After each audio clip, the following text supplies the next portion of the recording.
Welcome to the Tip of the Iceberg podcast. My name is Ninja from Ice Media, and I'm here with... Kabir Chahal. And what do you do? The other co-founder of Ice Media. So tell me, why did you want to show your face now and more so stay behind the scenes with anything Ice Media related? Honestly, it was a bit of an identity crisis for me because I used to play professionally soccer overseas for Kilmarnock Football Club. I've been playing soccer my whole life. It's all I ever knew, all I ever wanted to do. My dad put me in it when I was 3 and I never looked back. Everything I did was football related. How can I become better at football? How can I achieve my goals and dreams? And I was on track to doing so. Then I got injured. I developed a heart problem called pericarditis and I wasn't able to play. And that really, really messed with my brain. But I always knew that I had to do something in order to not go crazy mentally. So that's when I approached you. And then we started Ice Media. But to answer your question why I never showed my face, essentially what it was is because I had an identity crisis. I was always known as Kabir the footballer. But I didn't know who I was without football. So for me, the reason I never showed my face is because I didn't know who I was. And now I've kind of got over that mental block. And hence why we're here today. Okay. Well, speaking about just mental blocks, I think one of our biggest... No, I wouldn't say struggles, but kind of why we stopped Ice Media, or like just stopped uploading Ice Media, in my opinion, was, well, for me, I would say is my mental state. I'll be honest. The idea was great, right? When you approached me, it was an amazing idea. I always thought I was going to start a business, just didn't know what. But obviously, since we've known each other for a while, since we were maybe 13, since we were younger playing than soccer, that, even younger than that. Yeah. I didn't know what to do, but again, you approached me. I loved the idea. Everything happened so quick. That transition from me, just, I guess you can say, living a normal life to now actually running a whole business, and now almost every single day, let alone every single hour, was something new. It was hard for me to kind of transition to that, and I didn't feel like I developed myself, you know what I mean? No, 100%. I feel like a lot of the times last year when we were in the business, working in the business, I feel like you were getting pulled in too many different directions. Obviously, you had other commitments, that's the life of an entrepreneur at the end of the day. Yeah. Life doesn't stop. A lot of people think that running a business is all well and good because you have time. You know, everything's time friendly.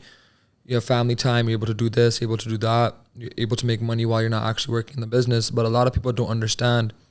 There's a lot more that goes into it before you get to that level.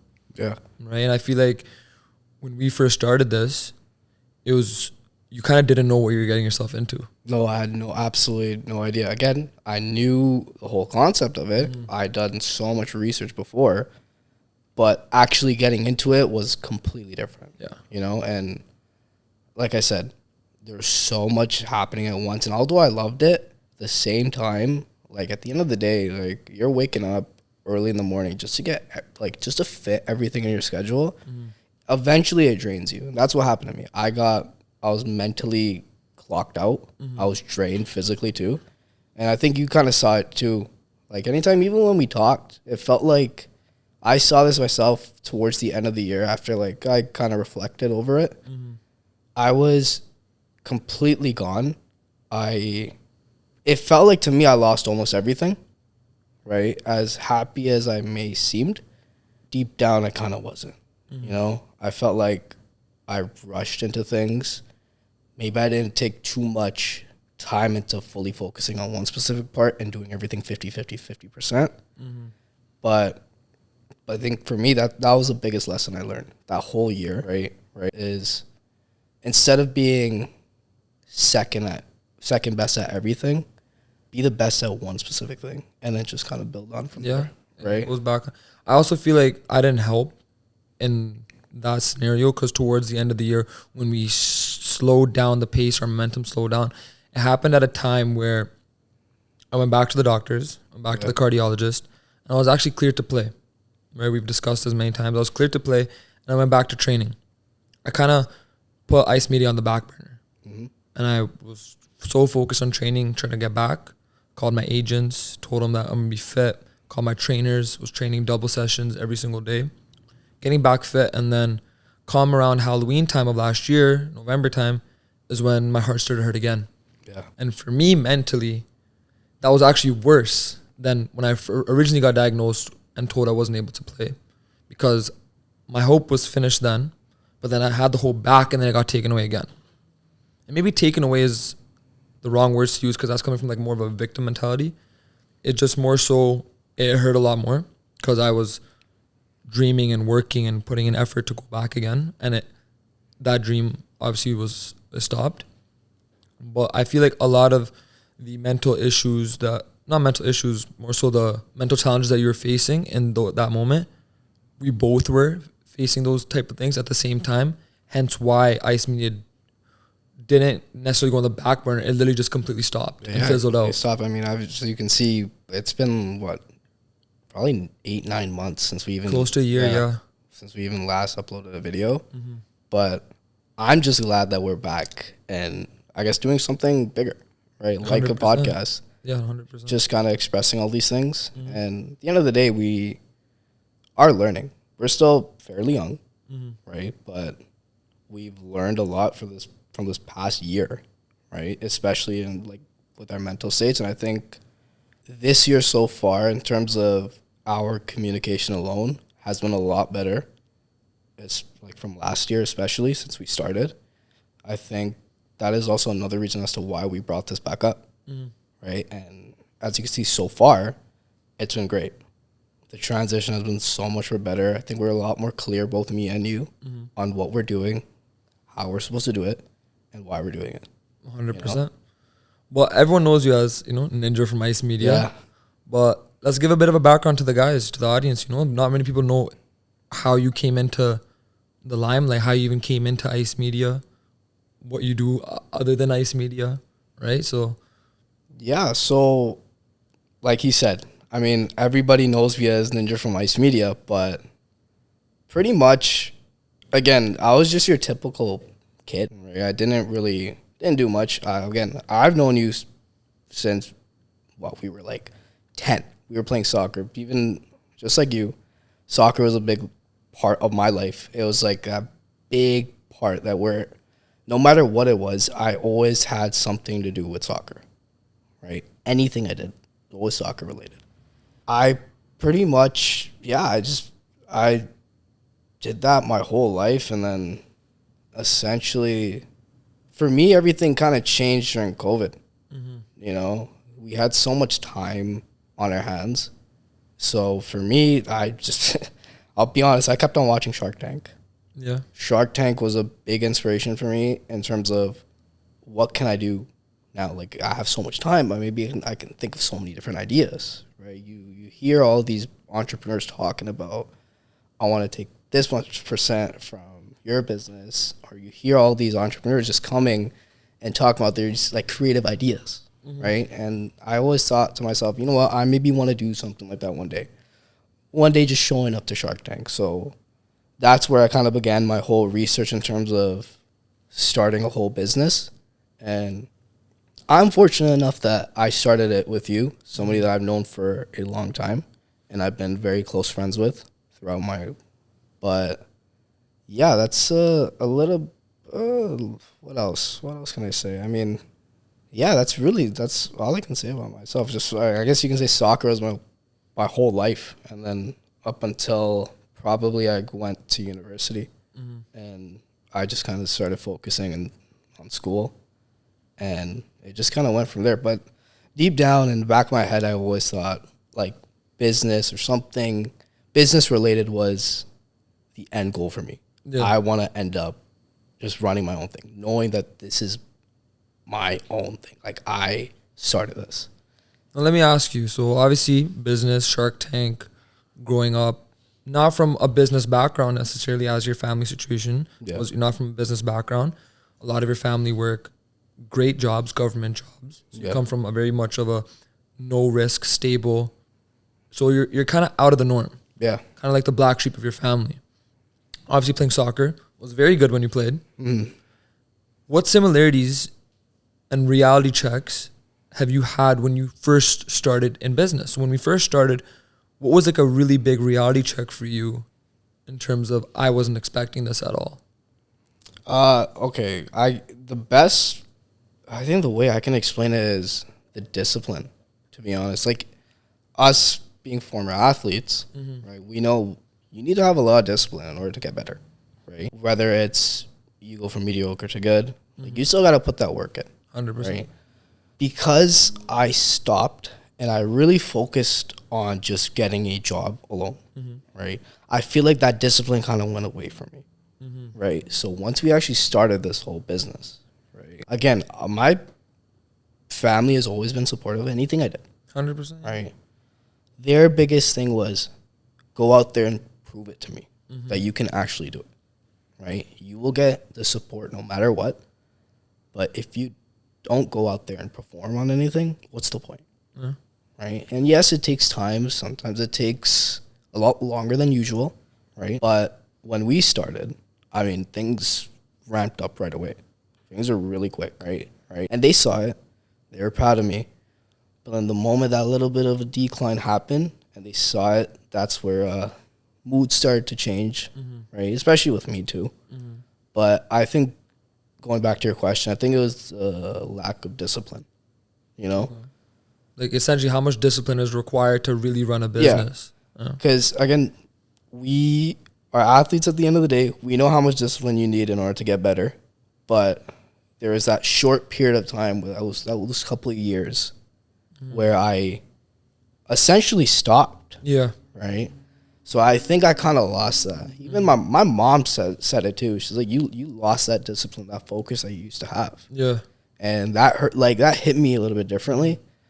That's why she said that, actually. I think she said that recently. So this whole year, I've been trying to focus on that. Yeah. But, yeah, so back to your question, I think the lack of discipline.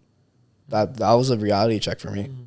I feel like for me, especially when it comes to the business and in general, just being an entrepreneur, there's a lot of similarities with being an entrepreneur and also being an athlete.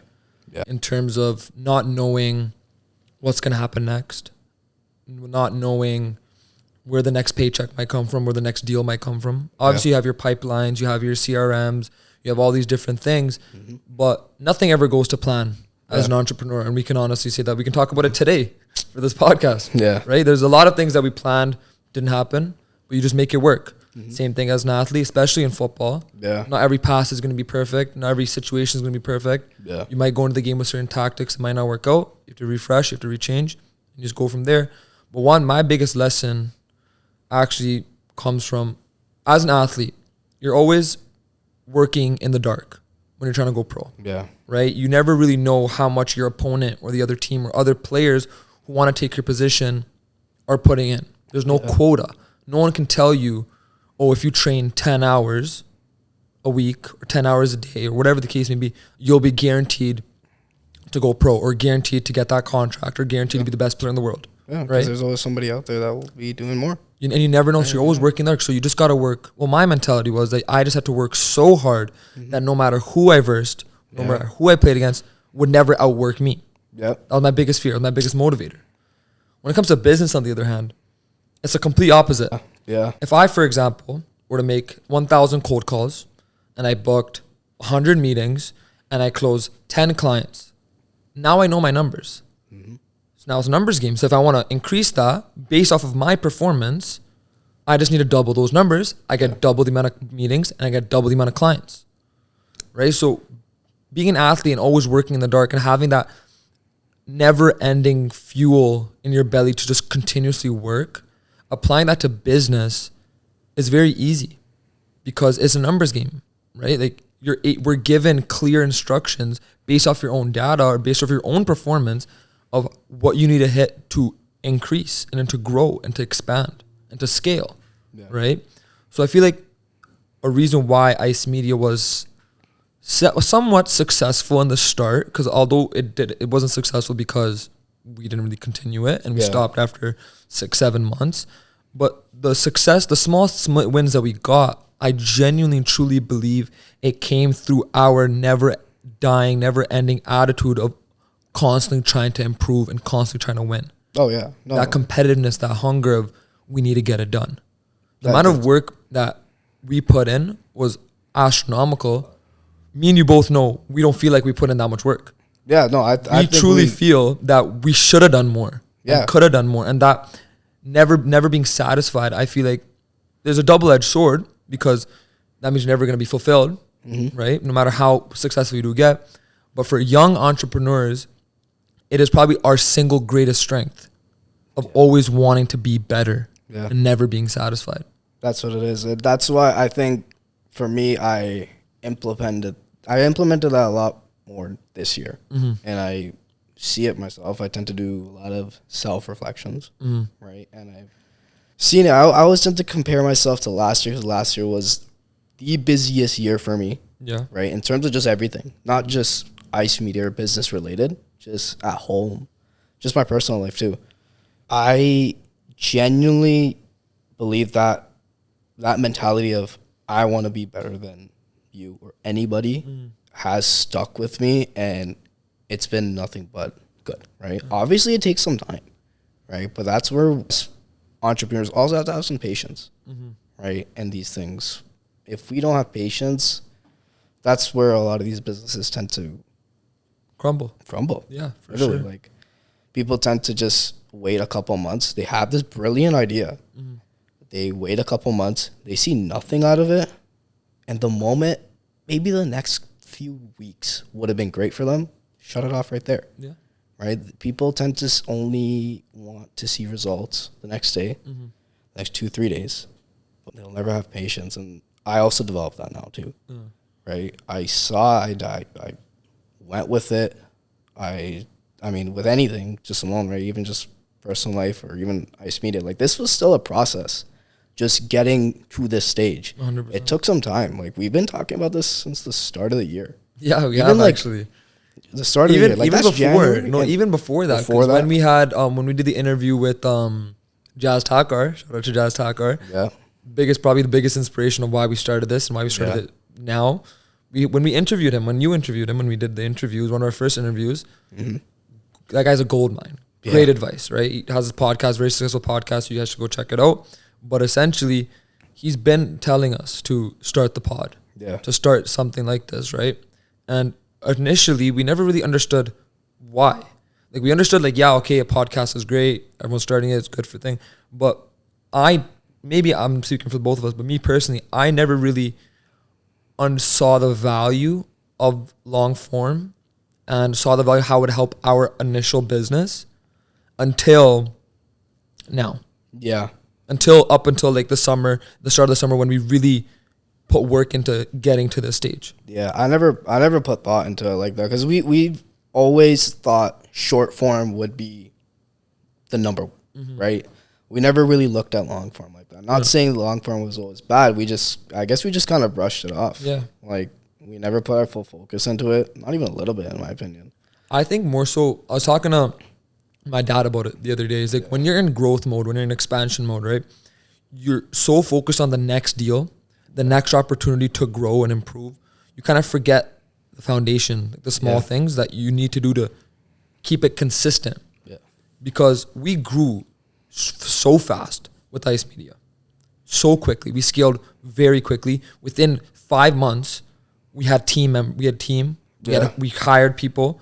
We had a full in-house media team, etc., editing, all that kind of stuff, full shebang, right?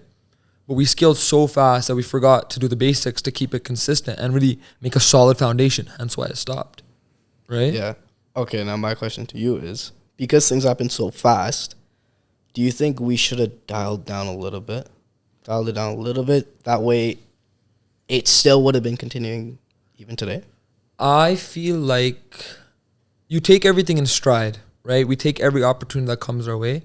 I don't regret any of the decisions in terms of we keep going. Yeah. I just feel like we should have done a better job of being more aware of what's going on and put more focus on the fundamentals first. If that makes sense. No, right? that makes complete sense. And building a stronger foundation first, because we'd be silly to not take opportunities at the start. Yeah. We weren't at the level where we can pick and choose what deals we wanted to do, what clients we wanted to bring on.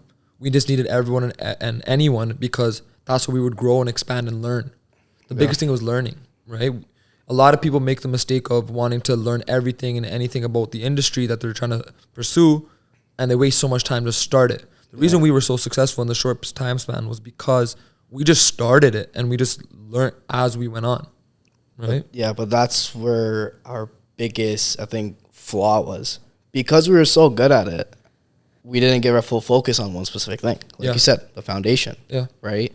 We just dipped our feet into every single thing. Yeah. Right? And that's what you're supposed to do when you just start. You want to get anything and everything. Mm-hmm. But because we weren't focused on one specific part and we dipped our feet into everything else, we weren't the best at everything. Anything we weren't. Yeah. Right? We were decent, we were good. We weren't the best though. But 100%. If you look at it, now if you're approaching a client, would you want somebody mediocre or would you want somebody that knows their thing? 100%. Right? That knows it, the ins and outs.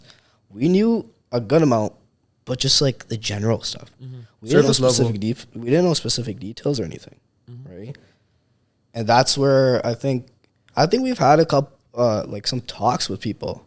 I'm pretty sure. And like some of these like words that they said or like any like phrases, like I had no idea. Like I was on the end of like the tech side, cameras and everything.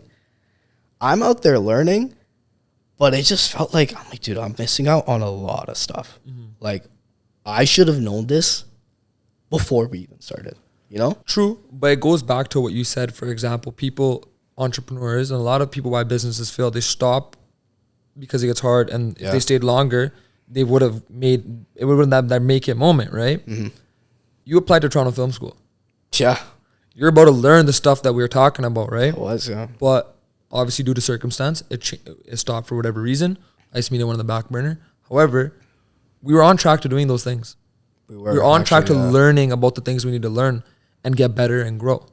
Right? So I do still firmly believe that what we did, but just by starting it and figuring it out as we went along, was the best thing we could possibly have done. No, it was. It was. I'm never going to take anything away from what we've done. We did a lot of stuff in that like short span of time. I really wish that we continued it then on, but again, it is what it is. Reality struck us, and it's fine.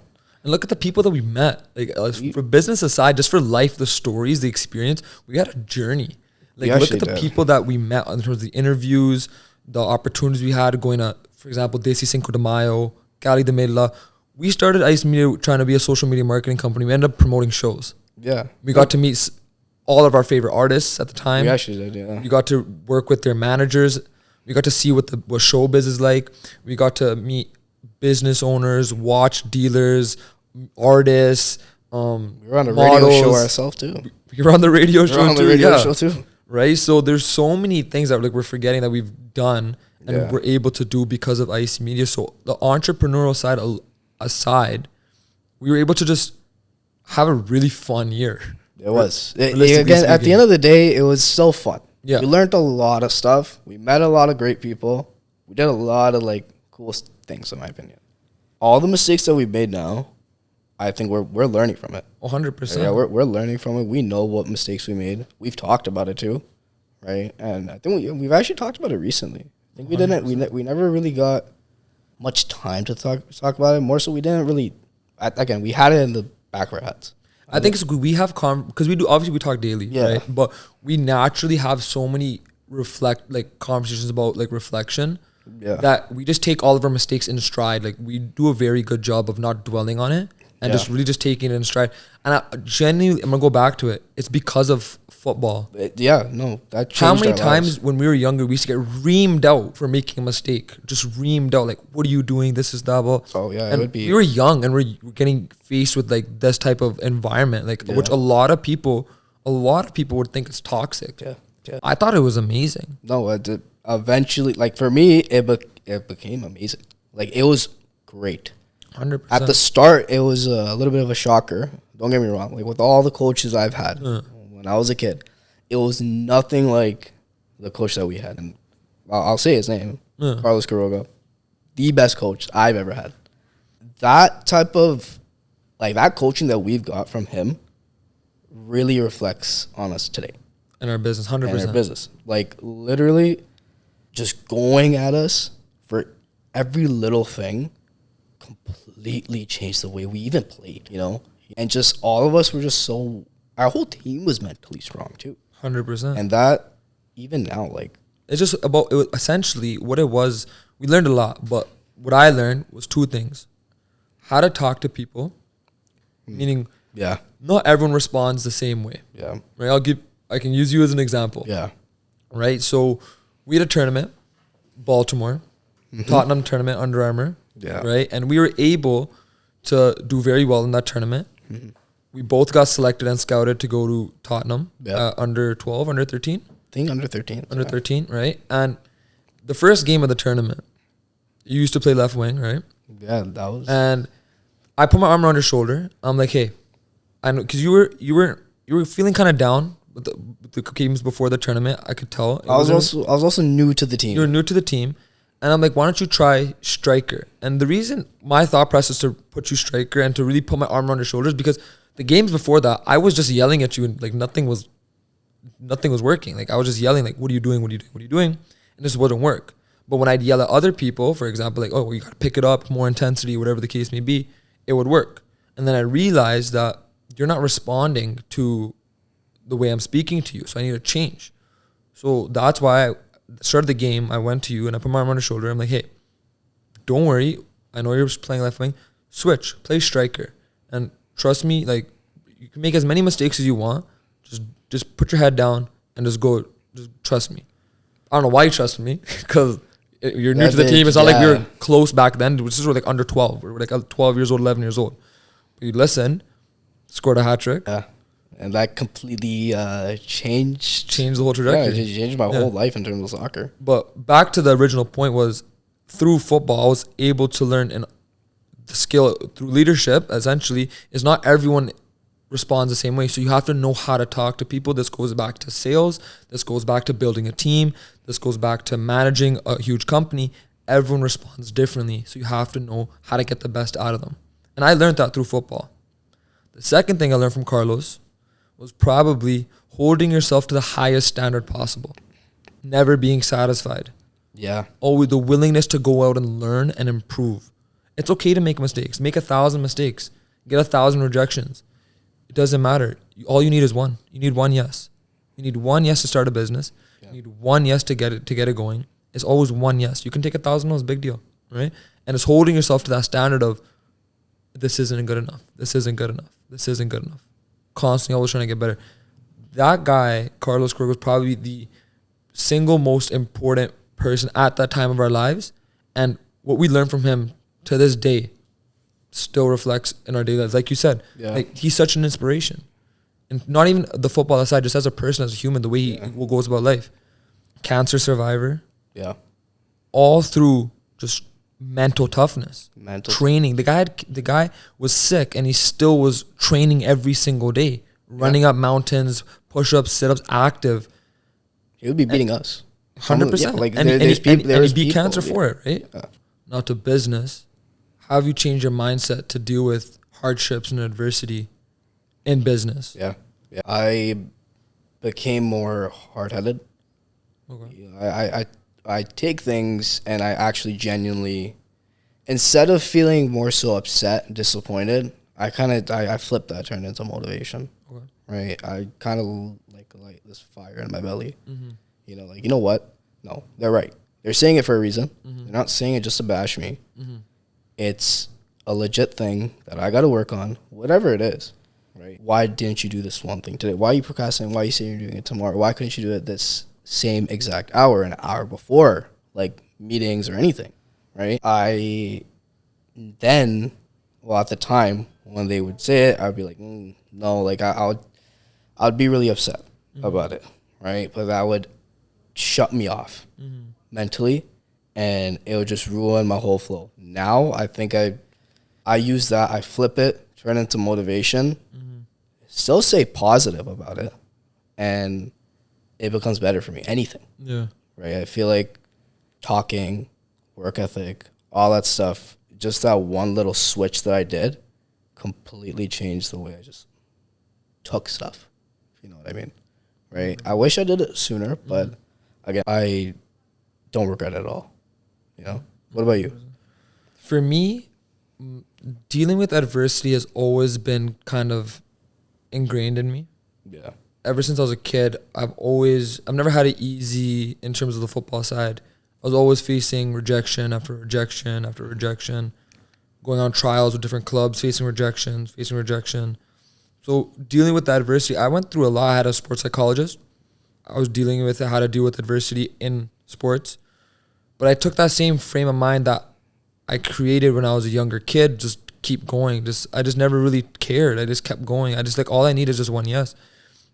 And that same framework has naturally just been embedded in me now from a kid to when it comes to business, when it comes to sales, when it comes to managing, when it comes to building and scaling. It's very straightforward to me. Yeah. I don't really take it on the chin and get affected by it because it just doesn't matter. I'm like, so just on to the next. It's just genuinely just on to the next. It's more so, I'm so delusional, genuinely so delusional in my thought process that I genuinely think I'm the best. No matter what. If it doesn't happen now, it'll happen tomorrow. If it doesn't happen tomorrow, it'll happen the next day. Yeah. And the same, that came from when I was a football player, but now when it comes to business, when it comes to just anything in the entrepreneurial space or business space, I'm so delusional that it just doesn't affect me. Yeah. I'm so good at flipping the script. Yeah. If it doesn't happen now, for example, let's say a meeting doesn't go well with the client, whatever, and it just doesn't, I don't close the client. Mm-hmm. I'm thinking in my head, oh, it's just not the right timing for him. I'm just going to follow up within a couple months. Yeah. On to the next. And just put a reminder. I'm just so delusional that, in the sense that I know it's just going to work. It's just a matter, it's inevitable, right? But I don't want people to think that I'm delusional, think that I'm the best, I have nothing to improve on. Because I have, just as much as I am delusional, such a big willingness to learn and get better and constantly improve. Yeah. Right? So it goes back to the stem of I'm never satisfied. I genuinely think I'm the best, but it's how can I beat myself? I genuinely feel like I'm in competition with myself. Yeah. Right? So the willingness to learn is there, but also the delusion of I am the best. So I've undoubtedness in myself. I have the full confidence of I'm the one who's going to be able to close this. Mm-hmm. No matter what the situation is, no matter who it is, I will be successful, but also have the willingness to learn to get there as well. So it's two sides. That makes sense. No, I get that. And right? I actually take that from you too. You know what I'm trying to say? So pretty much what you said, the constant thought of getting no's until you get that one yes. Mm-hmm. It's a big deal, right? It's a big deal for people. If you get 10 no's, you might not even want to do the 11th. Yeah. You know? Because you're thinking, it's going to be a no anyways. That's where people tend to go down. But in an entrepreneur's mind, like you said, you need to be a little bit delusional. Yeah. Right? We always think, no, you know what? This is a time where I'm going to get something. It's going to be yes. It's going to be yes. If it doesn't happen, then move on to the next one. Yeah. Right? It was the same thing with our cold calls. The amount of cold calls that we did. Yeah. And the amount of no's, especially that you've heard, because you did a lot more cold calls than me, right? I was more on that side. I was more the back end, but you heard a lot more no's as well, and just the way that you responded to those things of following up a couple of months later, right? And them actually sitting down with you now, yeah, or now them texting you, yeah, right, yeah, asking you for a proposal, hey, how do you feel about it? And completely changes everything, you know? That's what I learned from you. That's why I still am learning at the end of the day. Like you said, entrepreneurs, the biggest thing for them is their thing of always learning, always willing to learn. So 100%. That's one thing I've learned from you, honestly. And I'm grateful for it, right? Again, it's still baby steps towards the, I guess you can say, the final. Yeah, no, 100%. So last thing I kind of want to touch upon is play on obviously the name, but what does the tip of the iceberg mean to you? Okay, so I see it as two things. The first one being what you see versus what they kind of had to go through. All right? There's so much potential, but you only see one specific thing. You see the tip of the iceberg, right? You see the final product, but you didn't see the work that somebody had to put in order to get to that. But another thing is, don't underestimate it, because there's things such as, say, business opportunities that seem so simple and so easy, but they don't tell you some of the stuff on the back end, right? So you can never underestimate these things. That's more so on the underestimating part, because as much as we see, like, yeah, you don't see the work that we put in order to get to this one spot, I think a lot of people don't tend to see the whole of, you just underestimated this, right? You went in blindly, and you put yourself in this one position. Yeah, you didn't know a single thing about it. You just knew what you saw, and that's it. That's what I see the tip of the iceberg as don't always take caution. It could be anything. It doesn't have to be business related too. It can be friendships, relationships, whatever it is, school, anything like that. We can touch up on like a friendship. Yeah. Right? You thinking you have somebody like a friend, right, who you want to, let's say, start something with, right? You've known this person for a while. You think you know the ins and outs of this person. However, so you start something with them, they completely shut off. They tell you to start doing everything. And that's where it's like, okay, why? You didn't know that. You didn't know things deep down, right? Deep beneath this whole, deep beneath the iceberg. You didn't know anything. You just saw what was in front of you, but you didn't look down there, right? That's what I see. Fair. What about you? For me, the tip of the iceberg is a motivator. It's a driving force, because I see the tip of the iceberg as the best of the best, the cream of the crop, the best at what you do. All right. So for me, I see myself at the tip of the iceberg, but it's about how quickly can I get there now? What steps am I taking every single day, daily, to achieve those goals that will help me be at the tip of the iceberg, the Mount Everest, the top, right? So that's what it is for me. No, I completely agree on that. Especially, like you said, the best of the best, right? Everybody wants to be number one. But they don't know the amount of work that you got to put in. Yeah. Right? Hence why we only see the tip of the iceberg. We don't see what lies underneath it. Deep down there. You don't know how deep that hole is, but you're willing to go that far and build your way up all the way to the top and be the best. So I completely agree on that. Solid.